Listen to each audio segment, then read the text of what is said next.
Canada और भारत के रिश्ते पूरी तरह से खत्म होने की कगार पे हैं, जिसके पीछे सबसे बड़ी वजह है कनाडा में चल रहा खालिस्तानी मूवमेंट। आज के इस वीडियो में मैं आपको बताऊंगा कि क्या सच में भारत सरकार लॉरेंस बिश्नोई के गुंडों से कनाडा की धरती पे कैनेडियंस को ही मरवा रही है। क्या सच में अब कनाडा भारत पे इतने ट्रेड रिस्ट्रिक्शन लगा देगा अमेरिका के साथ मिलकर कि भारत की अर्थव्यवस्था की कमर टूट जाएगी, या ये पूरी दाल में ही कुछ ना कुछ काला है और कनाडा के लगाए आरोपों में दम ही नहीं है। चलिए वीडियो शुरू करते हैं। कहीं ना कहीं इसमें सरकार की भी गलती कि सरकार ने विपक्ष से राय मशवरा नहीं लिया। जाति सूचक शब्द का आज कोई इस्तेमाल नहीं करता क्योंकि उसे डर है कि अगर वो करेगा तो उसे सजा होगी। कि कैसे पुलवामा में आतंकवादी घुस गए, क्या यह आपकी इंटेलिजेंस का फेलियर नहीं था? इसे आप क्यों नहीं स्वीकार करते?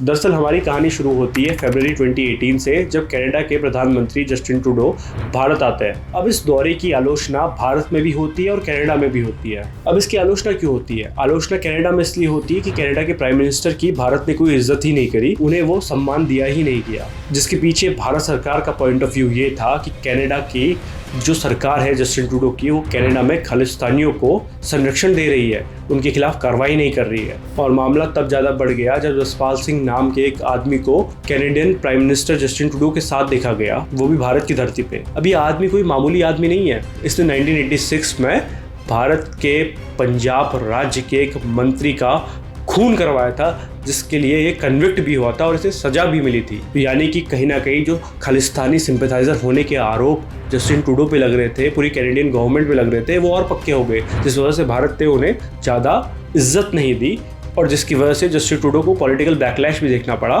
कनाडा में। अब चलते थोड़ा आगे। जून 2023 की स्टार्टिंग में कनाडा के जो नेशनल सिक्योरिटी एडवाइज़र हैं, उन्होंने भारत पे आरोप लगाया कि भारत उन तमाम देशों में प्रमुख है जो कनाडा की धरती पे और कनाडा की इंटरनल पॉलिटिक्स में दखल देने की कोशिश करते हैं। और उसके कुछ ही हफ्तों बाद हरदीप सिंह निज्जर की हत्या हो गई, उन्हें गुरुद्वारे के बाहर गोली मार दी गई। और हरदीप सिंह निज्जर वही व्यक्ति है जिसकी वजह से मामला पूरा तूल पकड़ा हुआ है। जो शूटिंग है उसमें कनाडा भारत का हाथ बता रहा है, और यहाँ तक कि कनाडा की पुलिस ने खुद प्रेस कॉन्फ्रेंस करके लॉरेंस बिश्नोई का नाम इसमें आगे कर दिया है कि भारत की सरकार ने उसके गुर्गों से इस व्यक्ति की हत्या करवाई थी। अब ये व्यक्ति कौन था? ये व्यक्ति कहीं ना कहीं एक खालिस्तानी सिंपैथाइजर था, ये खालिस्तान मूवमेंट को जोर देता था। तो कहीं ना कहीं कनाडा सरकार के पास ये कहने के लिए कि भारत सरकार के पास वजह थी इसकी हत्या करवाने की। अब इसके बाद से शुरुआत होती है कनाडा और भारत के रिश्तों के खराब होने की। सितंबर 1 को ट्रेड रिलेशंस रुक जाते हैं कनाडा और भारत के बीच में। फिर सितंबर 18 को वो बड़ा दिन आता है जब जस्टिन ट्रूडो कनाडा की पार्लियामेंट में खड़े होकर ये पूरी दुनिया को बताते हैं कि हमें सबूत मिले हैं भारत सरकार के लोगों के इन्वॉल्व होने के एक कैनेडियन की हत्या में। और ये कैनेडियन कौन है? हरदीप सिंह निज्जर। इसके बाद सितंबर 21 को भारत सरकार इस पर बहुत स्ट्रांगली अपना वक्तव्य रखती है। वो कहती है कि तमाम आरोप झूठे हैं, हम ऐसे दूसरों के इंटरनल पॉलिटिक्स में और इंटरनल लॉ एंड ऑर्डर में दखल नहीं देते, और इसीलिए भारत सरकार वीज़ा सर्विसेज भी कनाडा के लिए पॉज कर देती है। इसके बाद हम चलते हैं 2024 में। मई 3, 2024 में हरदीप सिंह निज्जर की हत्या के लिए 3 लोगों को गिरफ्तार किया जाता है। अब आते हैं हाल के दिनों में, यानी अक्टूबर 14 को, जब कनाडा भारत के डिप्लोमेट्स को बर्खास्त करता है, बदले में इंडिया कनाडा के डिप्लोमेट्स को बर्खास्त करता है। और कहीं ना कहीं ऐसा लग रहा है आज के दिन कि कनाडा और भारत के रिश्ते काफ़ी टेंस्ड हो गए हैं। इनके रिश्तों में अब वो पुरानी बात नहीं रही, अब इसमें भी कहीं ना कहीं गर्मी आ गई है। कनाडा की बाकी पार्टीज का क्या रिएक्शन इसमें? यकीनन कनाडा के इंटरनल सिक्योरिटी का मामला है, तो कनाडा के तमाम जो राजनीतिक दल हैं वो Canadian prime minister Justin Trudeau के साथ खड़े हैं और वो कह रहे हैं कि अगर इन आरोपों में बिल्कुल भी सत्यता है तो हमें भारत के खिलाफ कठोर से कठोर कार्रवाई करनी चाहिए। यहाँ पे ये समझिए कि कनाडा क्या सच में भारत के खिलाफ कठोर कार्रवाई कर सकता है? अब आपको लग रहा होगा कि वर्ड जब हम सुपर पावर्स की बात करते हैं तो उसमें कहीं ना कहीं कनाडा का नाम नहीं आता, तो इसलिए कुछ लोग हो सकते हैं कनाडा को हल्के में ले रहे हो। कनाडा को हल्के में हम लोग नहीं ले सकते। कनाडा यूएस का काफ़ी ट्रस्टेड एलाई है, बहुत पुराना एलाई है, तो कहीं ना कहीं कनाडा पे अगर बात आएगी तो यूएस आगे आ सकता है। अब कितना आगे आएगा, क्योंकि यूएस और भारत के रिश्ते भी काफ़ी अच्छे हैं, ये देखने वाली बात होगी। लेकिन अगर कनाडा G7 कंट्रीज़, जिसमें भारत नहीं आता है, G7 कंट्रीज़ का सपोर्ट हासिल करने में कामयाब रहता है भारत के खिलाफ, क्योंकि वेस्टर्न कंट्रीज़ में law and order, rule of law एक बड़ी चीज़ है। वो खुद भी अभी कनाडा इस चीज़ को ऐसे दिखा रहा है कि वो इसके लिए बिल्कुल अनएक्सेप्टेबल है और वो अपने सारे एलाइज को साथ लेने की पूरी कोशिश करेगा। तो कहीं ना कहीं अगर भारत पे कुछ ट्रेड रिस्ट्रिक्शंस लगाए जाते हैं तो भारत की इकोनॉमी को बहुत बड़ा हिट पड़ सकता है और इस नरेंद्र मोदी सरकार की एक बहुत बड़ी नाकामी के रूप में देखा जाएगा। लेकिन अगर कहीं ना कहीं भारत सरकार जो है कनाडा को अलग थलग कर देती है इस पूरी प्रोसेस में और कनाडा अकेला पड़ जाता है, यूएस उसके साथ नहीं आता, बाकी G7 कंट्रीज उसके साथ नहीं आती, तो भारत की एक बहुत बड़ी डिप्लोमेटिक जीत होगी। मगर यहाँ पे आपको एक बात और समझनी चाहिए कि कनाडा यूएस का बहुत अच्छा पार्टनर है। कनाडा और यूएस अपनी इंटेलिजेंस तक शेयर करते हैं। 5 आइज जो ग्रुप है उसमें कनाडा और यूएस दोनों आते हैं।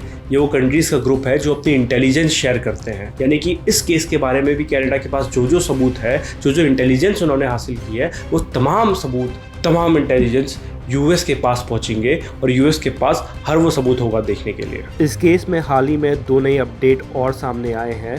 पहला तो जस्टिन ट्रूडो ने दावा किया है कि उन्होंने भारत सरकार को कोई हार्ड एविडेंस नहीं दिया था, बल्कि फर्स्ट एलिगेशंस लगाए थे, लेकिन उस पर जिस तरह से भारत सरकार ने रिएक्ट किया वो उनको कतई मंजूर नहीं है। दूसरा सबसे बड़ा आरोप FBI ने भी अब खुलकर भारत सरकार पर लगा दिया है। FBI ने ट्वीट कर जानकारी दी है कि भारत गवर्नमेंट के एक एम्प्लॉय ने यूएस सिटीजन का हत्या करने का प्रयास किया, वो भी यूएस की सॉइल पर। FBI ने आगे कहा है कि वो लोग ऐसी टैक्टिक्स को, ऐसे वायलेंस को बिल्कुल भी टॉलरेट नहीं करेंगे। अब आगे क्या होगा? अब आपको यहाँ पे एक बात समझनी चाहिए कि कनाडा में जो मौजूदा प्रधानमंत्री जस्टिन ट्रूडो वो पॉपुलर नहीं है। अगले साल चुनाव है कनाडा में और मोस्ट लाइकली वो चुनाव हारने वाले हैं। हर पोल में वो बुरी तरह से चुनाव हार रहे हैं। उनकी अप्रूवल रेटिंग 30 के नीचे आ गई है।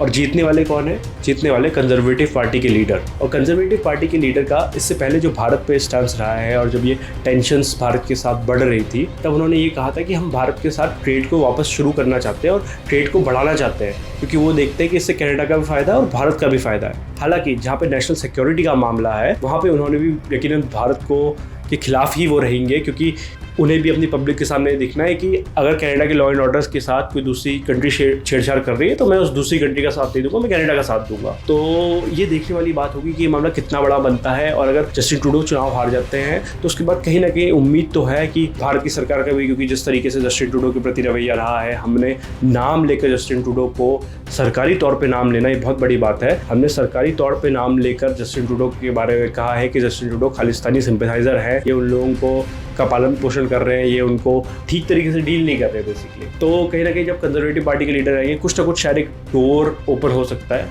मगर वो श्योर नहीं हो सकते हम उस चीज़ को लेकर, क्योंकि जहाँ पे नेशनल सिक्योरिटी का मामला अगर अगले साल तक बहुत ज़्यादा बड़ा बन गया, इंटरनेशनल पॉलिटिक्स में बड़ा बन गया, कनाडा के इंटरनल पॉलिटिक्स में बड़ा बन गया, तो शायद फिर कनाडा और इंडिया के रिलेशंस को फिर से मधुर होने में काफ़ी समय लग सकता है। तो सबसे महत्वपूर्ण चीज़ हम लोगों के लिए रहेगी वो यही देखना होगा कि कैसे G7 कंट्रीज़ इस चीज़ को लेकर रिएक्ट करते हैं, उनका समर्थन हासिल करने में कौन कामयाब होता है। अब यहाँ पे कुछ भारतीय यकीनन मोदी सरकार से खुश हो रहे होंगे और कई मामलों में आप कह सकते हैं कि उन्हें खुश होना चाहिए भी कि भारत सरकार जो एक भारत को तोड़ने की जो राजनीति है, जिसे विदेशों से फंड किया जा रहा है, उसके खिलाफ ऐसी कार्रवाई करने के लिए भी तैयार है जहाँ पे वो अपना सब कुछ दांव पे लगाने को तैयार है और वहाँ पे सेपरेटिस्ट को मरवा रही है। अगर आप कनाडा के आरोपों को सच माने, जो शायद बहुत से इंडियन जो नेशनलिस्ट रहेंगे वो भी मानेंगे इस चीज़ को सच। लेकिन आपको यहाँ पे अपने आप से एक सवाल पूछना चाहिए कि हाँ ठीक है ये सारी चीज़ें हुई, मगर जिस तरीके से लॉरेंस बिश्नोई का इसमें नाम आ रहा है, लॉरेंस बिश्नोई वो आदमी है जो आज गुजरात की जेल में बंद है, उसका नाम आता है बाबा सिद्दीकी की हत्या में, उसका नाम आता है सिद्धू मूसेवाला की हत्या में, वो सलमान खान को मारने की धमकी दे रहा है, वो जेल में बैठकर इंटरव्यूज़ कर रहा है। क्या एक कैदी के पास इतनी ताकत होनी चाहिए?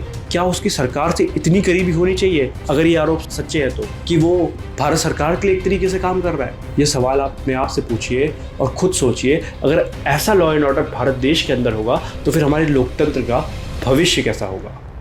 धन्यवाद।